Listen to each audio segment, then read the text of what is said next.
Berikut, aturan terbaru syarat pembayaran gaji guru dan tendik honorer melalui Dana BOS 2023. Peraturan Mendikbud mengenai gaji guru dan tenaga kependidikan tendik honorer di tahun 2023. Mendikbud Nadiem Makarim menjawab masalah gaji guru dan tendik honorer di tahun 2023 melalui peraturan resmi Mendikbud. Peraturan tentang gaji guru dan tendik honorer tersebut adalah Permendikbud Nomor 63 Tahun 2022 tentang petunjuk teknis pengelolaan dana bantuan operasional satuan pendidikan (BOSP). Peraturan Mendikbud tersebut menjelaskan tentang dana BOSP beserta ketentuan pembayaran gaji guru dan tendik honorer dengan dana BOS reguler. Kementerian Pendidikan, Kebudayaan, Riset dan Teknologi Kemdikbudristek Republik Indonesia telah mengeluarkan regulasi untuk pemberian bantuan operasional sekolah (BOS) yang terdiri atas PAUD, SD, SMP, SMA serta SMK untuk tahun 2023. Dalam regulasi tersebut diatur berdasarkan Peraturan Mendikbudristek Nomor 63 Tahun 2022 tentang petunjuk teknis BOSP pada TK, PAUD, SD, SMP, SMA, SMK tahun 2023.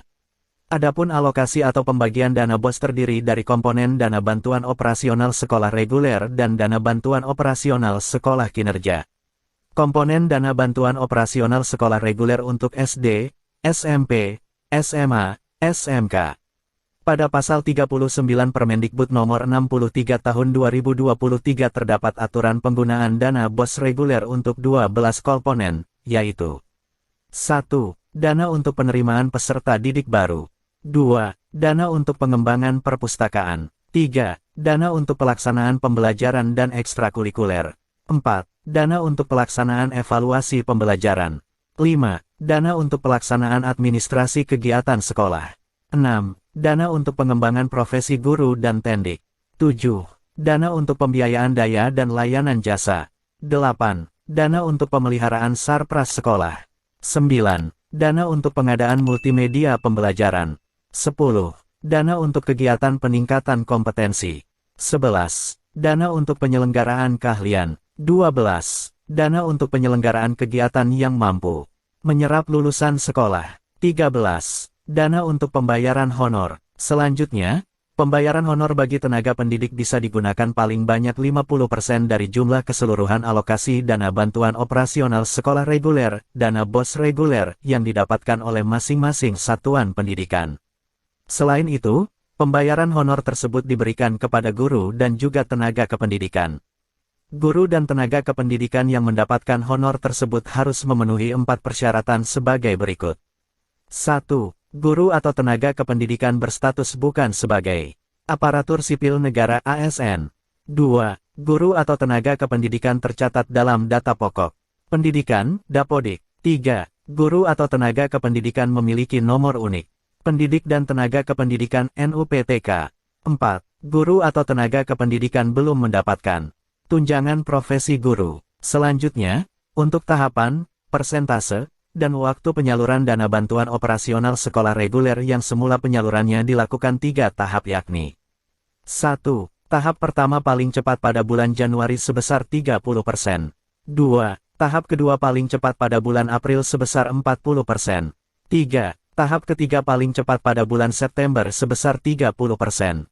Menjadi 2 tahap saja yaitu tahap pertama, paling cepat pada bulan Januari dan paling banyak sebesar 50% dari besaran alokasi dana dalam 1 tahun. Tahap kedua, paling cepat pada bulan Juli jumlahnya diambil dari sisa besaran alokasi dana dalam 1 tahun. Selanjutnya pengajuan penyaluran dana BOS reguler yang semula pengajuan penyalurannya dari Kemendikbud ke Kemenkeu dilakukan dalam 3 tahap yaitu 1. Tahap pertama paling lambat pada bulan Juni. 2. Tahap kedua paling lambat pada bulan Agustus. 3. Tahap ketiga paling lambat pada bulan November. Menjadi 2 tahapan saja yaitu 1. Tahap pertama paling lambat pada tanggal 30 Juni. 2. Tahap kedua paling lambat pada tanggal 31 Oktober. Syarat-syarat penyaluran dana bantuan operasional sekolah reguler, dana BOS reguler, yang semula belum diatur dalam PMK, kini telah menjadi pengajuan penyaluran dari Kemdikbudristek ke Kemenkeu yang dilakukan dengan 2 tahap yaitu penyaluran tahap pertama, pada tahun anggaran berikutnya, Laporan realisasi tahap kedua yang menunjukkan realisasi dalam penggunaan sampai tahap kedua. Hal tersebut sesuai dengan PMK nomor 204 PMK, tanggal 7 Februari tahun 2022 mengenai pengelolaan dana alokasi khusus DAK non-fisik. Penyaluran tahap kedua, mengacu pada laporan realisasi tahap pertama yang menunjukkan realisasi penggunaan paling minim sebesar 50% dari jumlah dana yang ada pada satuan pendidikan tersebut. Syarat pembayaran dana BOS bagi guru dan tendik honorer. Pembayaran honor sebagaimana yang dijelaskan di Permendikbud nomor 63 tahun 2022 pasal 40 digunakan paling banyak 50% dari keseluruhan jumlah alokasi dana BOS reguler yang diterima oleh satuan pendidikan. Pembayaran honor diberikan kepada guru dan atau tenaga kependidikan. Guru yang dapat diberikan honor harus memenuhi persyaratan. 1. Berstatus bukan aparatur sipil negara. 2. Tercatat pada Dapodik. 3. Memiliki nomor unik pendidik dan tenaga kependidikan, NUPTK dan belum mendapatkan tunjangan profesi guru. 4. Belum mendapatkan tunjangan profesi guru. Sementara, tenaga kependidikan yang dapat diberikan honor harus memenuhi persyaratan sebagai berikut. 1. Berstatus bukan aparatur sipil negara. 2. Ditugaskan oleh kepala sekolah penyelenggara satuan pendidikan yang dibuktikan dengan surat penugasan atau surat keputusan. Syarat pembayaran BOP PAUD bagi guru dan tendik honorer. Adapun syarat pembayaran gaji guru dan tendik honorer melalui BOP PAUD tercantum pada Permendikbud nomor 63 tahun 2022 pasal 36, yaitu 1. Tercatat pada aplikasi Dapodik. 2. Ditugaskan oleh Kepala Satuan Pendidikan yang dibuktikan dengan surat penugasan atau surat pengangkatan. 3. Aktif melaksanakan tugas di Satuan PAUD. 4. Belum memiliki gaji pokok sesuai dengan ketentuan perundang-undangan bagi pendidik atau tenaga kependidikan dalam melaksanakan tugas dari satuan pendidikan yang bersangkutan. Syarat dan kriteria penerima BOSP reguler dan kinerja. Syarat dan kriteria penerima BOSP reguler dan kinerja tidak mengalami perubahan kecuali pada kinerja prestasi dan kinerja berkemajuan terbaik. 1. BOSP BOS, BOP PAUD, dan BOP kesetaraan reguler. Adapun syarat dan kriteria penerima BOSP BOS, BOP PAUD, dan BOP kesetaraan reguler adalah sebagai berikut. 1. Memiliki NPSN yang terdata pada aplikasi Dapodik. 2. Telah mengisi dan melakukan pemutakhiran.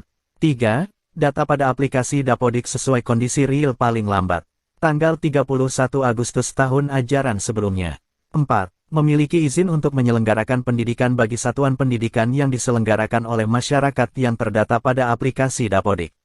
5. Memiliki rekening satuan pendidikan atas nama satuan pendidikan.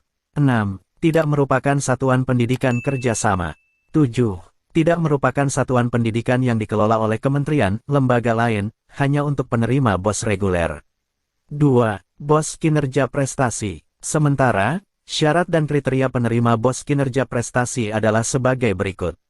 1. Merupakan penerima dana BOS reguler tahun anggaran berkenaan. 2. Pernah memperoleh paling sedikit satu penghargaan, medali, sertifikat prestasi pada ajang talenta di tingkat provinsi, nasional, dan atau internasional. 3. Tidak termasuk sekolah yang ditetapkan sebagai pelaksana program sekolah penggerak dan SMK Pusat Keunggulan. Perlu dipahami, prestasi pada ajang talenta merupakan prestasi yang diselenggarakan oleh kementerian, dan prestasi pada ajang talenta yang diperoleh pada tahun 2021. 3. BOS dan BOP kinerja sekolah penggerak. Berikut syarat dan kriteria penerima BOS dan BOP kinerja sekolah penggerak. 1. Merupakan penerima dana BOS reguler tahun anggaran berkenaan. 2. Telah ditetapkan oleh kementerian sebagai pelaksana program sekolah penggerak. 4. BOS dan BOP kesetaraan kinerja berkemajuan terbaik. Syarat dan kriteria BOS dan BOP kesetaraan kinerja berkemajuan terbaik adalah sebagai berikut. 1. Merupakan penerima dana BOS reguler tahun anggaran berkenaan. 2. Tidak termasuk satuan pendidikan yang ditetapkan sebagai pelaksana PSP, SMK Pusat Keunggulan, dan sekolah yang memiliki prestasi. 3. Termasuk 15% satuan pendidikan yang memiliki kinerja terbaik dari satuan pendidikan yang melaksanakan AN. Sebagai informasi, kinerja terbaik berdasarkan hasil atau peningkatan rapor pendidikan pada indikator kualitas pembelajaran dan hasil belajar dari profil pendidikan. Kinerja terbaik berdasarkan indeks status ekonomi dan sosial satuan pendidikan. Syarat pembayaran Bob PAUD bagi guru dan tendik honorer. Adapun syarat pembayaran gaji guru dan tendik honorer melalui Bob PAUD tercantum pada Permendikbud No. 63 Tahun 2022 Pasal 36, yaitu 1. Tercatat pada aplikasi Dapodik. 2. Ditugaskan oleh Kepala Satuan Pendidikan yang dibuktikan dengan surat penugasan atau surat pengangkatan. 3. Aktif melaksanakan tugas di Satuan PAUD. 4. Belum memiliki gaji pokok sesuai dengan ketentuan perundang-undangan bagi pendidik atau tenaga kependidikan dalam melaksanakan tugas dari satuan pendidikan yang bersangkutan. Demikian informasi mengenai syarat pembayaran gaji guru dan tendik honorer melalui dana BOS di tahun 2023 dan terima kasih.